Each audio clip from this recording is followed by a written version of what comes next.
ಇವತ್ತು ಇಡೀ ದೇಶದಲ್ಲೇ ಮೋದಿಜಿಯವರ ಸರ್ಕಾರ ಬಂದು 12 ವರ್ಷ ಆಗಿದೆ. ಕಾಂಗ್ರೆಸ್ನಲ್ಲಿರ್ತಕ್ಕಂಥ ವಿರೋಧ ಪಕ್ಷಗಳು ಇಲ್ಲದ ಬಲ್ಲದ ಆರೋಪಗಳನ್ನ ಮಾಡ್ತಕ್ಕಂಥದ್ದು ಏನು ಹೊಸದೇನಿರಲಿಲ್ಲ.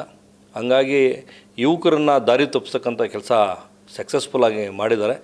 ಯುವಕರು ಕೂಡ ಬುದ್ಧಿವಂತರಿದ್ದಾರೆ. ಮೋದಿಜಿಯವರು ಮಾತಾಡಿದ ತಕ್ಷಣ ಅವ್ರಿಗಿರ್ತಕ್ಕಂಥ ಫಾಲೋಯಿಂಗು, ಅವ್ರಿಗಿರ್ತಕ್ಕಂಥ ಸಜೆಷನ್ಸು ಸಾಕಷ್ಟು ಕೊಟ್ಟು ಮೋದಿಜಿಯವರು ಎಲ್ಲರ ಸಜೆಷನ್ಸು ಇಡೀ ದೇಶದಲ್ಲಿ ತೊಗೊಂಡಿದ್ದಾರೆ. ಎಲ್ಲ ಜನ ಪರವಾಗಿ ಏನು ಕೆಲಸ ಮಾಡಬೇಕಂತಕ್ಕಂಥ ಮೋದಿಜಿಯವರ ಏನು ಧ್ಯೇಯ ಇದೆ, ಮೋದಿಜಿಯವರ ಧ್ಯೇಯ ಒಂದು ವಿಕಸಿತ ಭಾರತ 2047ಗೆ ವಿಕಸಿತ ಭಾರತ ಆಗಬೇಕಂತ ಅವರು ಹೋರಾಟ ಮಾಡ್ತಾ ಇದ್ದಾರೆ. ಅವರ ಪರವಾಗಿ ಇಡೀ ಯುವ ಸಮಾಜ, ಮಹಿಳಾ ಸಮಾಜ ಇರ್ತಕ್ಕಂಥ ಇಡೀ ದೇಶ ಅವ್ರ ಜೊತೆ ಇದೆ. ಕೆಲವು ರಾಜಕೀಯವಾಗಿ ಇದನ್ನು ಮಾಡ್ತಾ ಇರ್ತಕ್ಕಂಥದ್ದು ಹುನ್ನಾರ ಆಗಿದೆ.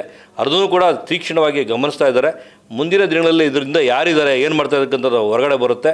ಅದಕ್ಕೆ ಅವರಿಗೆ ಯಾರ್ಯಾರು ಸಕ್ರಿಯವಾಗಿ ಇದನ್ನು ಸಂಚು ಮಾಡಿ ಮಾಡ್ತಾ ಇದ್ದಾರೆ ಅದನ್ನು ಮುಂದಿನ ದಿನಗಳಲ್ಲಿ ಅವರು ಅನುಭವಿಸ್ಬೇಕಾಗತ್ತೆ. ಸರ್, ಈಗ ದೇಶ